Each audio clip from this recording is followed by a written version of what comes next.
बिस्मिल्लाहिर्रहमानिर्रहीम। अस्सलाम वालेकुम नाज़रीन, आप देख रहे हैं प्रोग्राम अंदर की बात फयाज़ राजा के साथ, और आप देखते हैं मुझे मेरे यूट्यूब चैनल और फेसबुक पेज पर। दोस्तों, कुछ अहम तरीन और बड़ी ख़बरें हैं जो आज की इस वीडियो में आपके साथ शेयर करनी है। और जनाब, ख़बरें कुछ यूँ हैं कि मुस्लिम लीग नवाज़ के तंजीमी इजलास के अंदर सीनियर रहनुमाओं के दरमियान शदीद लड़ाई हुई है और शहबाज शरीफ सीढ़ियों से गिरकर ज़ख्मी हो गए हैं। और तंजीमी इजलास के दौरान जब लड़ाई हुई तो मरियम नवाज़ ने बड़ी मुश्किल से बीच बचाव कराया। इस हवाले से ये जो ख़बरें हैं इनकी तफसीलात आपके सामने इन वीडियोस में रखेंगे। तो जनाब, मामला कुछ यूँ है कि नवाज़ लीग के अंदर जूँ 2023 के इलेक्शन के दिन करीब आ रहे हैं और नवाज़ लीग को कोई रास्ता नहीं मिल रहा, ना ही मफामत का और ना ही मज़ामत का। तो उनके अंदर इस वक्त जूतियों में दाल बटना शुरू हो गई है। जैसा कि आप जानते हैं कि कैंटोनमेंट बोर्ड के इलेक्शन के बाद उनके ख्याल के अंदर वो कुछ ज़्यादा अच्छा परफॉर्म नहीं कर पाए थे। अगरचे अपने कारकुनान को तसल्ली देने के लिए उन्होंने कहा कि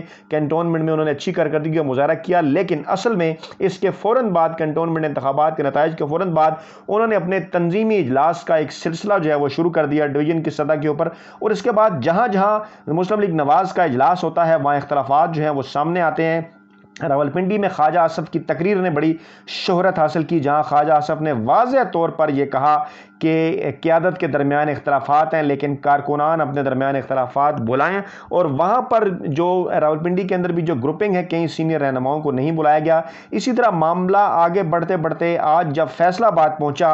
अब फैसलाबाद वो ज़िला है जिसके ऊपर मुस्लिम लीग नवाज़ माजी में बड़ा दारोमदार अपना रखा करती थी और कहा करती थी कि फैसलाबाद जो है वो लाहौर और गुजरांवाला के साथ साथ जो है वो नवाज़ लीग का गढ़ है। लेकिन गुज़श्ता जब 2018 के इंतखाबात हुए तो फैसलाबाद की जो 10 नशिस्तें हैं उनमें से सिर्फ 2 नशिस्तें नवाज़ लीग जीतने में कामयाब हुई और बाकी नशिस्तों पर उसे पाकिस्तान तहरीक इंसाफ के मुकाबले में बुरी शिकस्त का सामना करना पड़ा। और उस वक्त भी कई लोगों ने कहा कि वहाँ पर नवाज़ लीग के अंदर ग्रुपिंग है, जिसमें एक जो है वो चौधरी शेर अली का ग्रुप है जो कि नवाज़ शरीफ और कलसूम नवाज़ के रिश्तेदार हैं और नवाज़ शरीफ के करीब है। दूसरा ग्रुप राना सनाउल्लाह का है जिनको शहबाज शरीफ के करीब जो है वो समझा जाता है। आज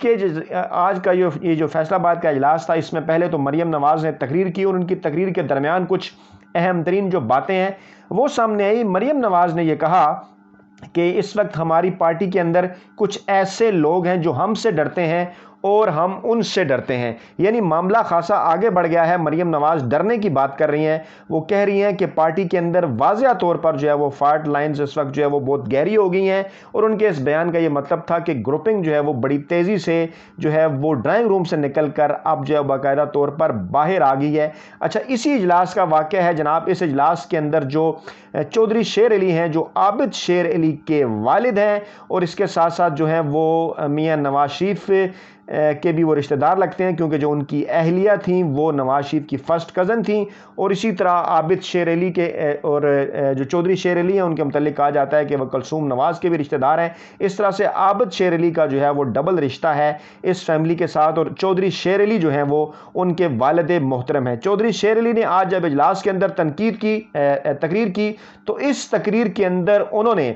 राना सनाउल्लाह के ऊपर जो है वो इंतहाई सख्त तरीन तनकीद की। उनका ये कहना था कि राना सनाउल्लाह ने पार्टी को नाकाबिले तलाफी नुकसान पहुंचाया और राना सनाउल्लाह ने फैसलाबाद में कब्जा ग्रुप को मजबूत किया और ऐसे लोगों को नवाज़ लीग में नहीं होना चाहिए। वो जब ये तकरीर कर रहे थे तो दोनों जानिब के जो हामी कारकुनान थे, चौधरी शेर अली के और राना सनाउल्लाह के, उनके दरमियान शदीद शोर शराबा और लड़ाई हो गई। और इस दौरान जो है वो जो राना सनाउल्लाह के हामी थे उन्होंने उठकर बोलने की कोशिश की, लेकिन राना सनाउल्लाह ने उन्हें जो है वो चुप करा दिया। दूसरी जानिब मरियम नवाज़ ने चौधरी शेर अली को ये कहा कि आप बीमार हैं, आप ज़्यादा ना बोलें। इस तरह वाज़ा तौर पर वहाँ पर जो 2 धड़े थे फैसलाबाद के अंदर, राना सनाउल्लाह का धड़ा और चौधरी शेर अली का धड़ा, वो इस तंजीमी इजलास के दौरान जो है वो आमने सामने आ गए। अब हैरत अंगेज़ बात यह है कि राना सनाउल्लाह को शहबाज शरीफ के करीब समझा जाता था और चौधरी शेर अली को नवाज शरीफ के, लेकिन आज की इस मीटिंग के दौरान ये देखा गया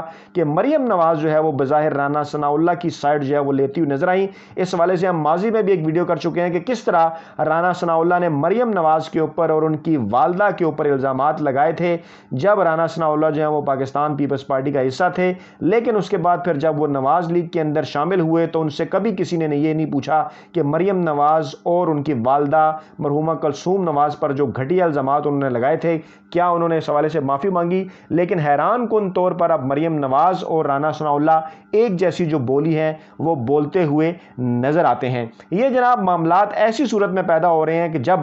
نواز شریف کی جانب سے بھی یہ اعلان کیا جا چکا ہے کہ انہیں ہر صورت جو ہے وہ اقتدار چاہیے، چاہے وہ مفاہمت کے ذریعے ملے یا مزاحمت کے ذریعے ملے۔ دوسری طرف جو ہے وہ شہباز شریف جو کہ پارٹی کے اندر مفاہمت کے بیانیے کو آگے بڑھانے کی کوشش کر رہے تھے، اور مریم نواز جو کہ مزاحمت کے بیانیے کو آگے بڑھانے کی کوشش کر رہی تھی، دونوں کے درمیان اختلافات جو ہیں وہ کھل کر سامنے آ چکے ہیں۔ حمزہ شہباز شریف کے ساتھ بھی اپنے اختلافات کا وہ اظہار کر چکی ہیں، اور خاص طور پر جب انہوں نے یہ کہا کہ آرمی چیف کی ایکسٹینشن کے گناہ کے اندر وہ شامل نہیں تھی، تو اگلے ہی روز جو ہے وہ حمزہ شہباز بھی سامنے آئے، انہوں نے کہا کہ بالکل کسی قسم کا کوئی یہ گناہ نہیں تھا، اور یہ بالکل ملکی معاملہ تھا، قومی سالمیت کا معاملہ تھا، اور بالکل درست طریقے سے جو ہے وہ انہوں نے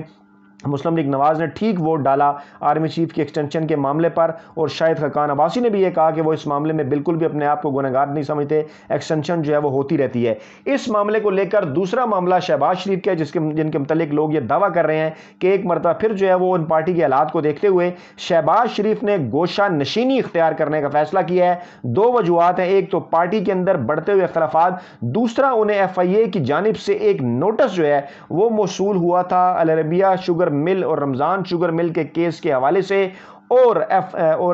خاص طور پہ ایف آئی اے کی جانب سے کہا گیا اس نوٹس کے اندر کہ شہباز شریف بالکل تعاون نہیں کر رہے، اور آخری جو ہیئرنگ ہوئی تھی بینکنگ کورٹ لاہور کے اندر، وہ شہباز شریف کو آرڈر دیا گیا تھا کہ وہ مکمل طور پر تعاون کریں۔ اب کیونکہ اکتوبر کے پہلے 10 دنوں میں شہباز شریف کی وہاں پر پیشی تھی، تو اب انہوں نے اپنے کچھ قریبی لوگوں سے اس قسم کی خبریں چلوا دی ہیں، وہ میں آپ کے سامنے رکھتا ہوں۔ جو خبریں سامنے آئی ہیں کہ مسلم لیگ نواز کے صدر میاں شہباز شریف گھر کی سیڑھیوں سے گر کر زخمی ہو گئے، طبی معالجین نے معائنہ کیا اور آرام کی ہدایت کر دی، اور تفصیلات کے مطابق نواز لیگ کے صدر شہباز شریف گھر کی سیڑھی سے پھسل کر زخمی ہوئے اور ایک بار پھر گرنے کے باعث کمر کی تکلیف میں مبتلا ہو گئے ہیں۔ یہ خبر انہوں نے اپنے ملازم صحافیوں کے ذریعے جو ہے وہ آگے پہنچائی، اور یہ کہا گیا کہ ایکس رے ہوئے ان کے جناب، اور طبی معائنے کے بعد ڈاکٹرز نے شہباز شریف کو آرام کا مشورہ دے دیا، اور آرام کا مشورہ انہوں نے 2 ہفتے تک کے لیے دیا تاکہ ایف آئی اے کا جو نوٹس کی جو ڈیٹ ہے وہ بھی گزار دی جائے، یعنی 15 اکتوبر تک انہیں آرام کا جو مشورہ ہے وہ دے دیا گیا ہے، اور انہوں نے سیاسی سرگرمیاں معطل کر دی ہیں اور اپنی جلد صحتیابی کے لیے عوام سے جو ہے وہ دعا کی اپیل کی ہے۔ اور یہ بھی بتایا گیا کہ نواز لیگ کے قائد نواز شریف اور نائب صدر مریم نواز نے شہباز شریف کو ٹیلی فون کیا اور ان کی خیریت دریافت کی، اور نواز شریف نے شہباز شریف کو مکمل آرام اور صحت کا خیال رکھنے کی ہدایت کر دی، اور پھر نواز شریف نے شہباز شریف کے طبی معالجین سے بھی رابطہ کیا اور انہیں شہباز شریف کی medical report, X ray report کی اور ان کی جو دیگر تفصیلات ہیں اس سے آگاہ کیا گیا۔ اس قسم کی خبریں جو ہیں وہ اپنے ملازم صحافیوں کے ذریعے جو ہے وہ شہباز شریف نے میڈیا تک جو ہے وہ پہنچائیں۔ دوسری جانب مریم اورنگزیب کی جانب سے جو بیان آیا، وہ بیان کچھ اس طرح سے ہے کہ گزشتہ روز پریس کانفرنس پہ جاتے ہوئے پاؤں پھسلنے سے شہباز شریف سیڑھیوں سے گر کر زخمی ہو گئے تھے، اور اللہ تعالیٰ کا شکر ہے انہوں نے کہا کہ بڑی چوٹ سے محفوظ رہے، لیکن یہ بات سمجھ نہیں آ رہی کہ وہ پریس کانفرنس پر جاتے ہوئے جب گر کر زخمی ہو گئے تو پھر انہوں نے پریس کانفرنس کیسے کی؟ پریس کانفرنس میں تو مکمل طور پر وہ حشاش بشاش نظر آ رہے تھے، جس پریس کانفرنس کے اندر انہوں نے جو ہے وہ اس بات کا ذکر کیا کہ انہیں جناب لندن کی عدالتوں کی جانب سے جو ہے وہ بری کر دیا گیا ہے۔ لیکن اب یہ پتہ چل رہا ہے کہ شہباز شریف نے جو ہے وہ پریس کانفرنس پہ جانے سے پہلے جو گر کر زخمی ہوئے تھے، اس کے بعد انہوں نے اپنی مصروفیات جو ہیں وہ ترک کر دی ہیں، اور انہیں ڈاکٹرز نے 15 دن کے لیے جو ہے وہ آرام کا مشورہ بھی جو ہے دے دیا ہے۔ یہ ہے تمام تر اپڈیٹس اس وقت نواز لیگ کے اندر، اور واضح طور پر یہ نظر آ رہا ہے کہ نواز لیگ کے اندر اس وقت جو ہے وہ صدارت کی بھی لڑائی ہے، کیونکہ بلا شبہ جو ہے وہ کیونکہ نواز شریف اور مریم نواز دونوں نااہل قرار پا چکے ہیں، پاکستانی سیاست سے وہ کوئی عہدہ نہیں رکھ سکتے۔ شہباز شریف جو ہیں وہ صدر ہیں، اور نواز لیگ کے اندر بعض لوگ یہ بات کرتے ہوئے نظر آ رہے ہیں کہ میاں نواز شریف کو اپنی زندگی میں ہی اس حوالے سے کوئی فیصلہ کرنا ہوگا کہ کیا وہ مریم نواز کو پارٹی کا صدر بناتے ہیں یا پھر شہباز شریف کو بناتے ہیں۔ اسی طرح مریم نواز اور حمزہ شہباز کے درمیان بھی بعض اہم ترین سیاسی معاملات کے اوپر جو ہیں وہ اختلافات موجود ہیں، جس حوالے سے ہم آپ کو اس سے پہلے بھی آگاہ کر چکے ہیں۔ اپنا بہت خیال رکھیے گا، دعاؤں میں یاد رکھیے گا۔ نئی ویڈیو کے ساتھ جلد آپ کی خدمت میں حاضر ہوں گے۔ اللہ نگہبان۔